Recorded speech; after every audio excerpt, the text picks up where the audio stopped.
Muito obrigado, Sr. Presidente, senhoras e senhores deputados. Que bom é podermos estar aqui hoje num Parlamento plural a discutir este tema.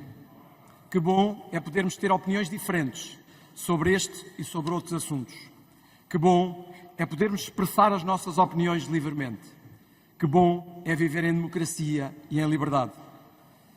Que bom foi poder ouvir o Sr. Deputado António Filipe, do PCP, a reescrever a história no discurso que alguém lhe escreveu e que agora tivemos a oportunidade de ouvir. Que boas são estas coisas simples que fazem parte da nossa vida cotidiana e que damos como adquiridas. Mas não, a democracia e a liberdade não caíram do céu, nem podem ser dadas como adquiridas. O 25 de Abril é a data fundadora da democracia. Disso não temos qualquer dúvida. Acabou a ditadura do Estado Novo e abriu novos horizontes a Portugal. E o 25 de Abril não tem donos, apesar das tentativas de algum. Repito, Sr. Deputado António Filipe, Srs. Deputados do PCP, o 25 de Abril não tem donos. Mas que ninguém tenha dúvidas que o que se passou no 25 de Novembro foi o que permitiu consolidar o caminho rumo a uma verdadeira democracia. Sim, o 25 de Abril só foi consolidado a 25 de Novembro. Sim, somos hoje livres porque alguns tiveram a coragem de se revoltar e fazer o 25 de Abril.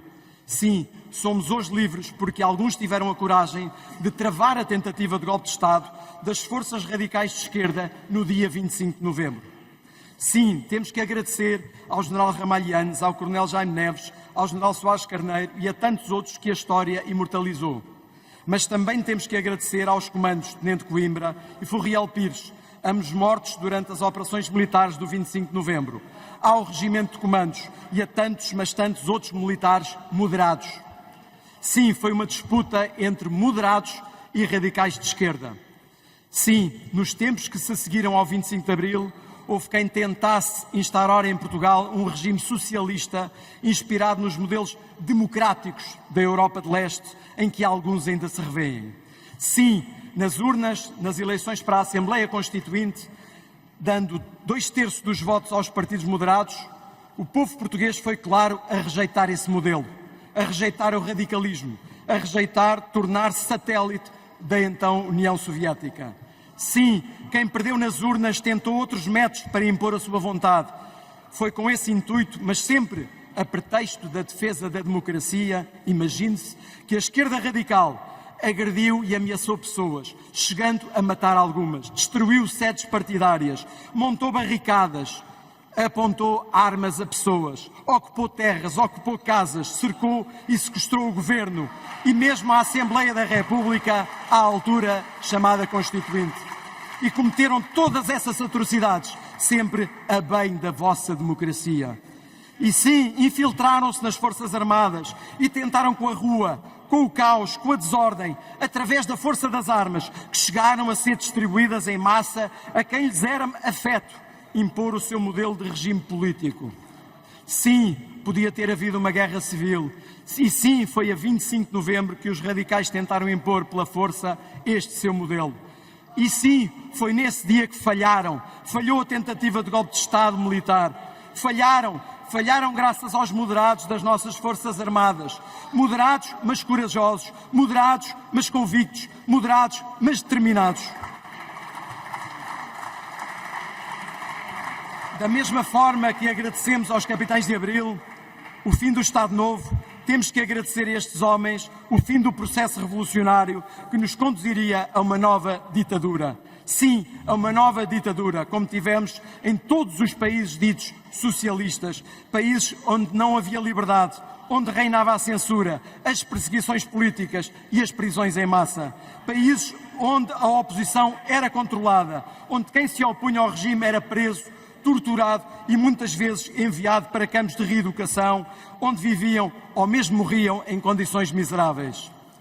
Países onde o cidadão comum passava horas e horas nas longas filas para terem acesso racionado a produtos básicos como a carne, a farinha, as gorduras ou o enxoval para o bebê. Onde era preciso ir ao hospital para obter um cupão para ter acesso a vendo a leite infantil. onde até o papel higiênico, mesmo com o cupão dado pelo Estado, era quase impossível de obter. Depois de horas em filas e apesar de terem cupões, os bens não chegavam para todos e todos faziam o que podiam para sobreviver. Países onde a economia era planificada centralmente, onde todos eram nivelados por baixo, por igual, em termos salariais, onde era o governo que decidia quem trabalhava e o que deveria fazer, sem ter em conta a vontade dos trabalhadores, porque o que contava era a necessidade do Estado. Países onde se simulavam eleições, onde se enchia a boca com a palavra trabalhadores, mas onde o poder era somente das elites e o poder era somente do partido. Ou de outros regimes, de outros países, onde ainda hoje o povo vive na miséria, onde não se sabe o que são direitos humanos, onde o poder é de um ou de uma família, mas que alguns, por cá, ainda hoje, têm dúvidas de que não sejam democracias. Era nisto que nos queriam tornar. Era isto que estava em causa no 25 de novembro.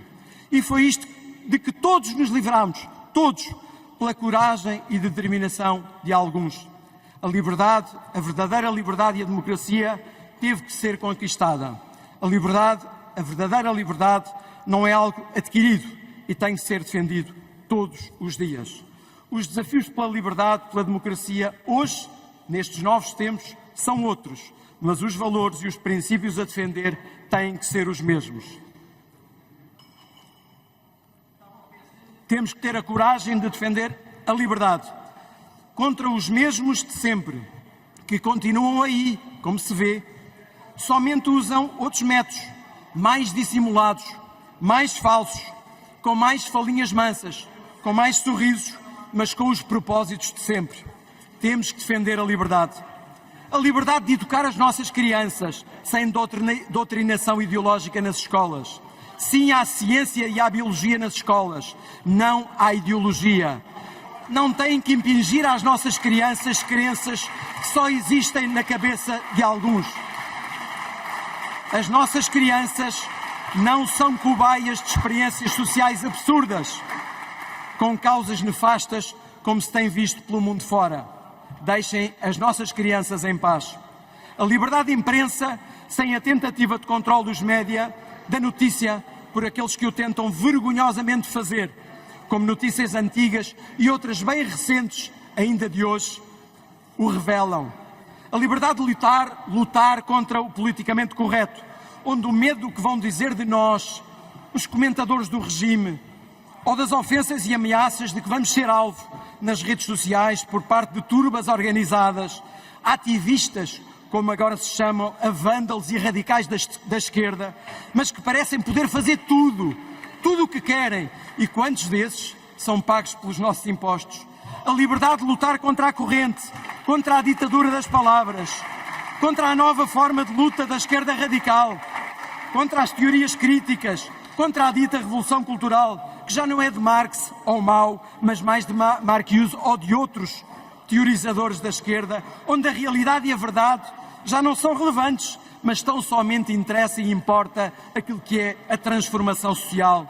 Defender a liberdade é lutar contra os que querem apagar a grandeza da nossa história, é lutar contra o derrubo de estátuas, contra a queima de livros que se tornaram ofensivos. Sim, livros como o Asterix e o Tintim, que se tornaram impróprios para serem lidos, pois ofendem a população indígena ou promovem o racismo. Imagine-se, Asterix e Tintim.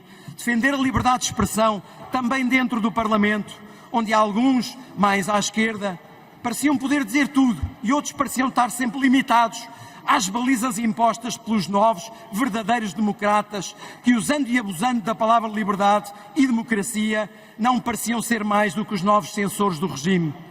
Combater os extremismos, sim, sempre, sejam eles de direita, sejam eles de esquerda, sem tibiezas, sem hesitações, mas defender sempre o direito de todos existirem e de todos se expressarem livremente.